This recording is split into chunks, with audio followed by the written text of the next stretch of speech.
What is up, everybody? It is your local Ottawa fan. The Charge win 2-0 against the Seattle Torrent. This game had a lot of different narratives.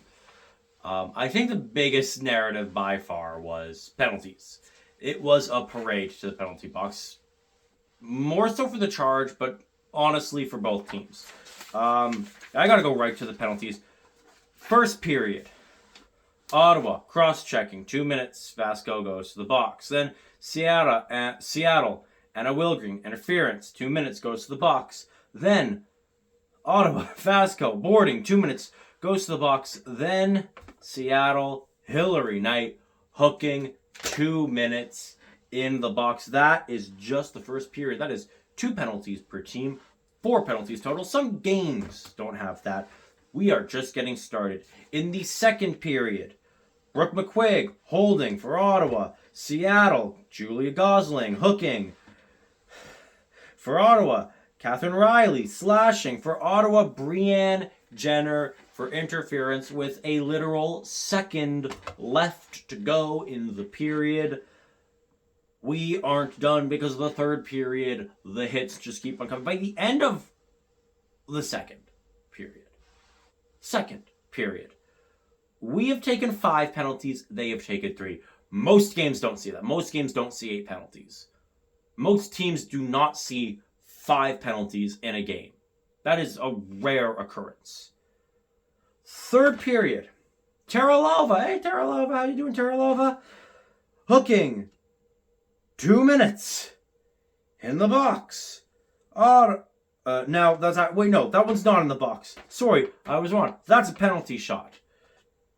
Becca Leslie tripping. 2 minutes in the box. Gabby Hughes for Ottawa holding in the box, and at the same time Anna Wilgring hooking. 2 minutes in the box. Now those last two offset each other, so that entire time is 4-on-4. Other than that, there is only about a minute of crossover in penalties. There's, let's see, 1, 2, 3, 4, 5, 6, 7, and 1, 2, 3, 4. 7-4 in penalties plus a penalty shot. That is nuts. And what's especially crazy is in that 7-4, while yes, there's that offsetting minors, it's 4-on-4. That means that Seattle had 6 power plays. Ottawa had 3 power plays and a penalty shot. And of those 6 power plays and 3 power plays, there was only maybe a minute of 4-on-4 where 2 penalties crossed over. Other than that, it was pretty well even. I mean, first off, Seattle had almost 11 minutes on the power play. And Ottawa had what? 1, 2, 7? Or no, 5? That's almost a whole period. When you take into consideration the 4-on-4, we damn near got an entire period's worth of special teams. And not a single goal was scored on special teams. That is the wild part. That is the part that is beyond crazy. If you were to tell me going into this game that Ottawa would play a game where they would go on the penalty kill 6 separate times and that they would only score 2 goals all game, I wouldn't be asking whether or not we won. I'd be asking how much did we lose by? We shut them out. And not only did we shut them out, look at the shots. 29-25 for Ottawa. Excuse me? That should never happen. There's no universe where you should get 6 power plays and not have at least 30 shots, not have at least 2 goals. Like, not even 1, at least 2.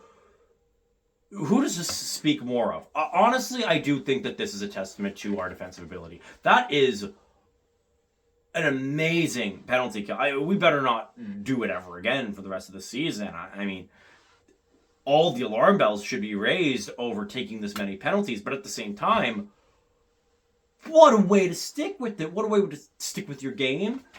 And to actually get every single kill.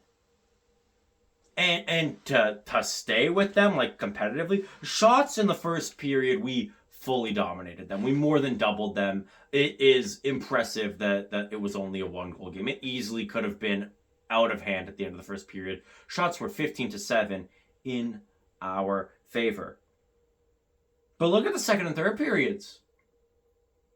Yeah, in the second, Seattle had more shots. That was the period where they also had the most power play time. They had 3 power plays. Well, I guess they had 2 because the last one actually was with 1 second left. But still, they had a good chunk of power play time. 8 shots, held them to 8 shots. We had 5, so that's 3. Way better than the 8-shot difference that we had in the first period. And then in the third period, shots are pretty even. 10 for Seattle, 9 for Ottawa. Ironically, the period with 19 shots between the two teams had 0 goals. Yes, the first period had more shots, but it was really one team overloading the other. What do you make of that? That no one's... Like, I think that us having 3 power plays and not scoring was a little concerning. Our power play is like the best in the league. You know, we want to see power play goals. But okay, you know, we won the game and nobody's power play is perfect. And nobody's power play has been perfect against Seattle, who have been on a streak of like, what, 20-something kills, I think? Something like that. They've killed like 15 straight, 21 of the last 22. Their penalty kill has been amazing. It's one of the few things I can say has been amazing for Seattle. This season has not gone Seattle's way. This is our first shutout all year, and it is a deserved shutout. I mean, Phillips deserved to have a shutout way earlier in the year, so I'm glad she got one, but at times it does feel like Seattle's kind of like that free space on the bingo card. Okay, there's your shutout. And Gwyneth Phillips deservingly got the first star, but she didn't steal a win. You know, there's a difference. There's a difference between a goaltender playing well and getting the first star and the goaltender stealing you a win. We still, in my opinion, deserve to win. I mean, penalty-wise, maybe we didn't deserve to win the game. But in terms of our play, we deserved to win. We had multiple penalty kills where we did not allow a single shot. We outshot them. Our first period, we overloaded them, quite frankly. And then the rest of the game, we stuck with them. We followed their pace. We played well. Our defensive strategy, in my opinion, was pretty good. We didn't allow too much. I think that the penalties were fair, to be honest. There were actually sometimes I was even like, wow, they could have called more, but they called a lot. They didn't really let anything go this game. The refs called a pretty tight game. If anything, there were some calls against Seattle where I was like, that's a penalty. And very often I would then see the replay and I'd be like, okay, well, that was a penalty and it didn't get called. And then they did something else that's not really a penalty and that got called and, you know, call it game management. But at the end of the day, one of the two is going to get you in the box. You know, if you get away with one really obvious blatant penalty, then you can't immediately follow that up with a kind of maybe penalty. Because then you're definitely going to get called on the kind of maybe penalty. Because throughout that entire play, now you've done 2 things that have affected the play. But in any case, it didn't affect the outcome. Any of the power plays didn't really affect the outcome, in my opinion. So even if there were some suspect calls against Seattle, I don't really think you can say that it cost Seattle the game. They had 7 penalties called against Ottawa. 6 of them resulted in a power play. They didn't score any goals. And despite having 6 power plays to our 3, they did not outshoot us. That's double the time on the power play. That is over 10. It was almost 11 minutes of power play time. When you have 11 minutes of power play time in a hockey game and you get shut out and you get outshot, that's on you. That's on you. No amount of reffing can be blamed. You had 11 minutes on the power play. You didn't score. Heck, half the time you didn't shoot. You got outshot by a team who spent over half a period in the box. We just played better, and also Gwyneth Phillips played one of the best games she's had all season. If Gwyneth Phillips doesn't play this well, we do lose this game.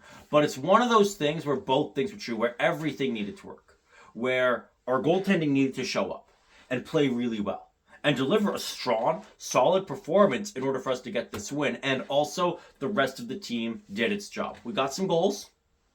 We got 2 goals. It's good.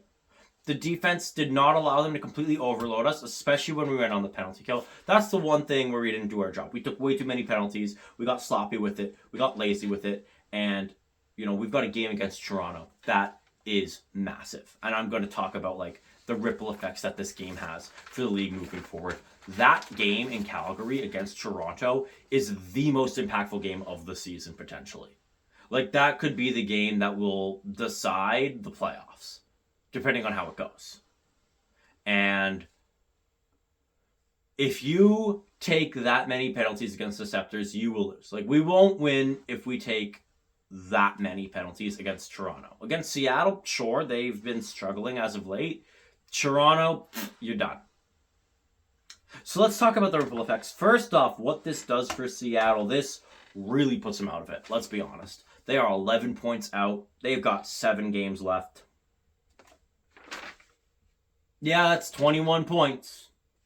Oh, it's a lot. But that means that they cannot drop 10. And they have 7 wins on the year. Out of 23 games, they have 7 wins on the year. They have 7 games left. So they would really need to up their win percentage, because overtime losses are meaningless to Seattle. In fact, there's nothing that would be worse for Seattle right now than overtime losses. In a way, I almost want to say you're welcome, Seattle, because this, as much as it sucks to say for Torrent fans, this is the best case scenario, because the Torrent are not making the playoffs this year. But you know what they can do? They could draft first overall. And the quicker they get eliminated, the quicker they can start getting points. I'm looking at the end of the season.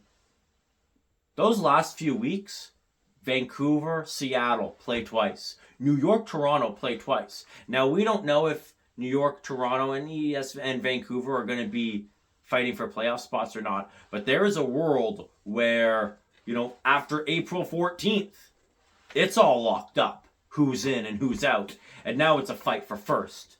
And it's a fight for playoff seeding. If Seattle gets an extra game or 2, that's huge. As much as I want to say, Seattle played really well and they could have won this game, honestly, I think this was a best case scenario. They had, again, 6 power plays.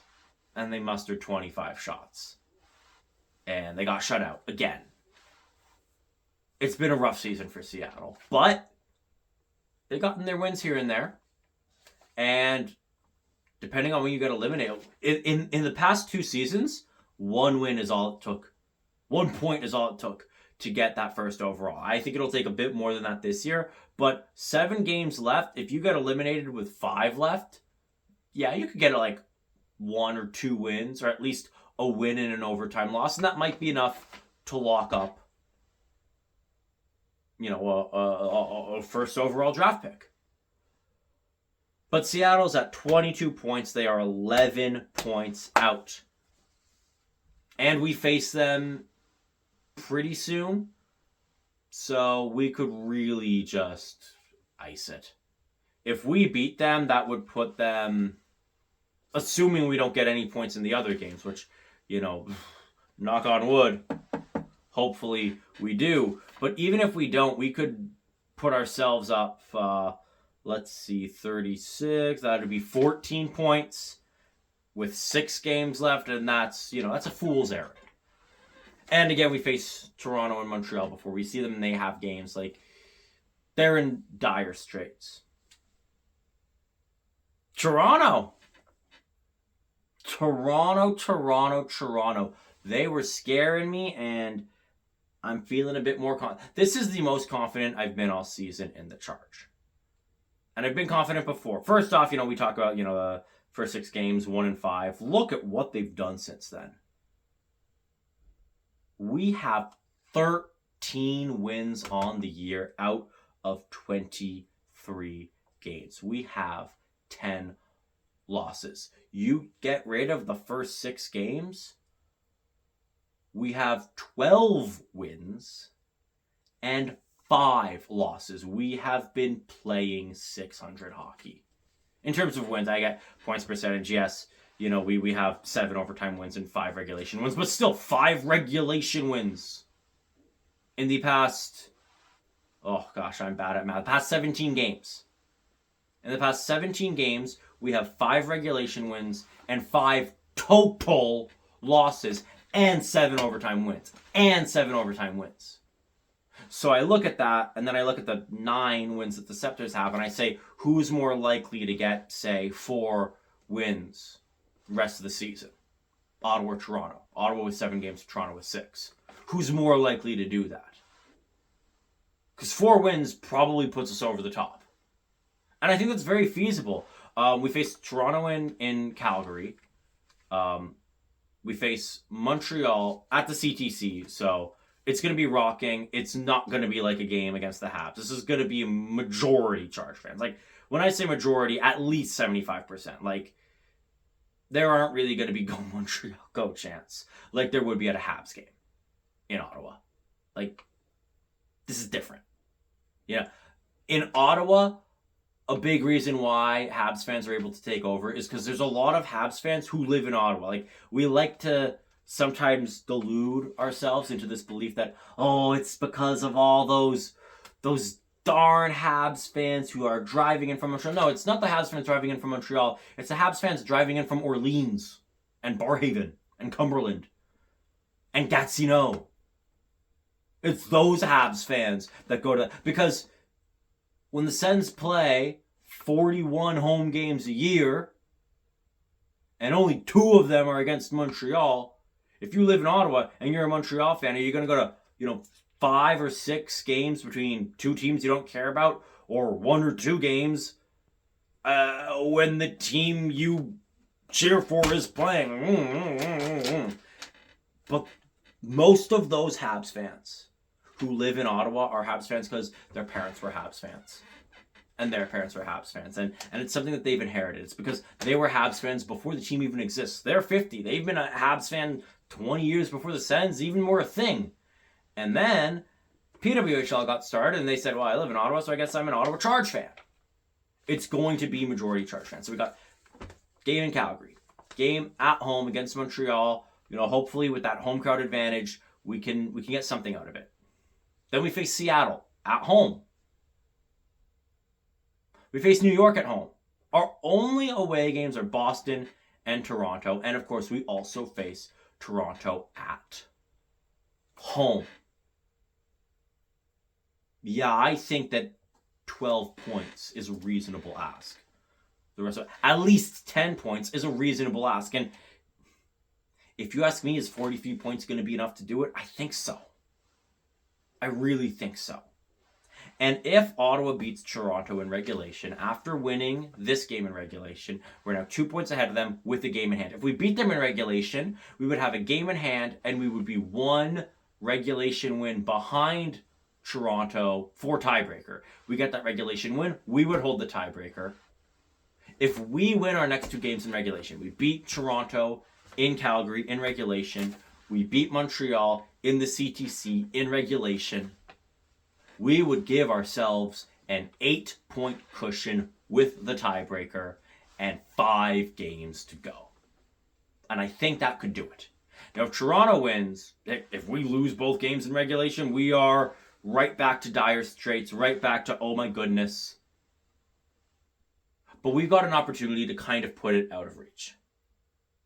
We got an opportunity to make April 1st the day where not only does Montreal clinch, but Minnesota effectively clinches.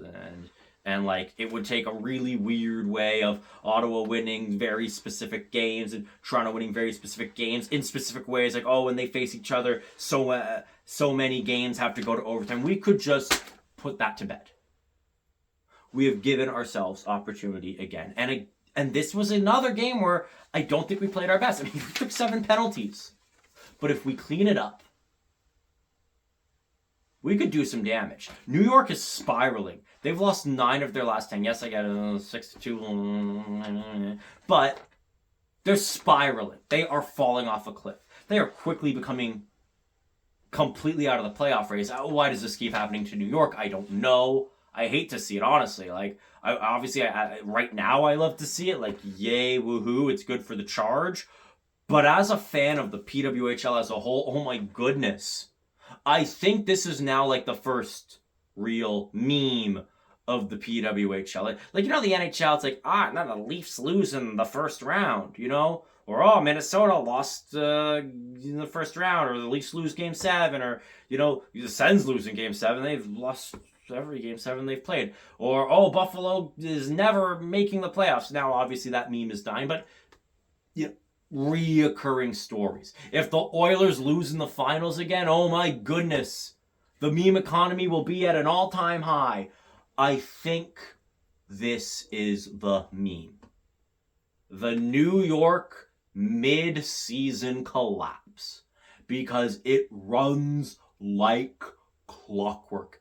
Every season, New York looks at least decent to start the year, and you think, they might be a playoff team. They might do well. They might... What? What's happening?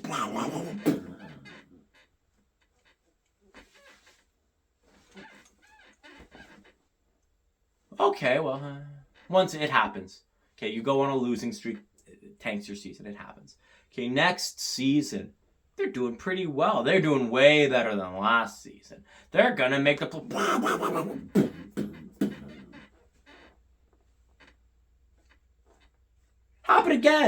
Happen again. They were doing well, and then they just lost a bunch of games. Okay, well, this season they're good. Oh, they're in a playoff spot. It's like the midway point of the season. They're going...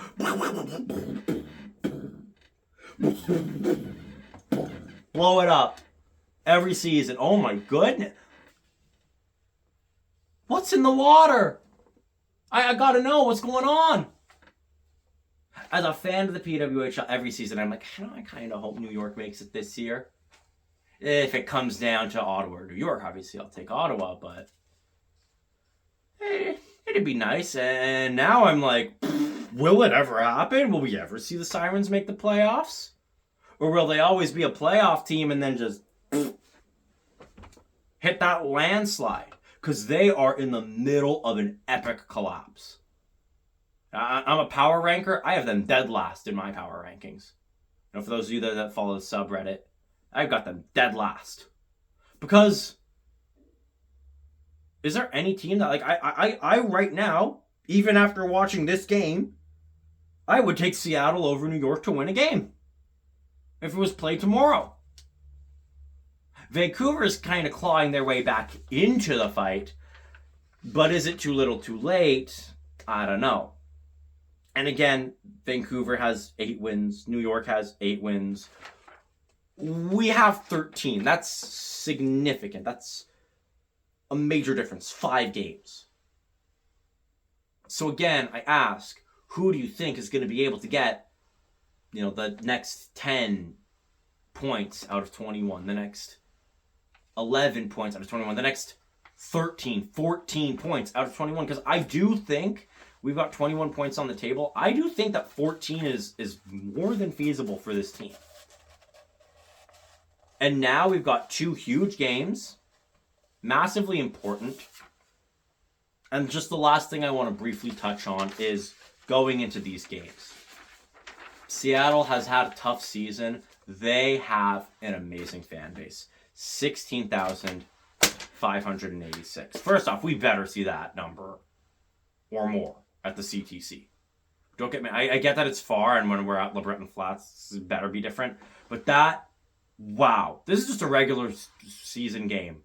No special thing, no takeover tour. This is just a Seattle home game. And they get an attendance like that when they are dead last in the league against a, relatively hot team. I did hear some contingents of cheering when Ottawa scored. I'm sure there are slightly larger pockets than if the Seattle Torrent were a really good team this year, or if they were an original 6 team. But it was, pretty overwhelmingly Seattle fans. The Torrent are a great fan base. Again, shout out 365 Hockey Girl. Every time we face the Torrent, I think of 365 Hockey Girl, who is, if you have not seen their content, you must. It's like so good, and there's so much good PWHL content. And it's like every day there's like something new. Just like, oh my god, I follow this league, and there's still things that I'm learning from them. Like, it's amazing. Love it. Go subscribe. This is just a free shout out. Absolutely love what they're doing over there. It is like round of applause. And every time Seattle and Ottawa clash, I think, oh man, they aren't having a fun night, which is too bad, because it's a great fan base. And, Seattle, I'm with you, and I'm hopeful that we can help you on the 8th to really just make sure that you can start going for those draft points. We can, maybe we can make a deal. But it was a really good result. Clean up the penalties. Boy, do we have a finish. Do we have a finish in store. And as always, go, Ottawa, go!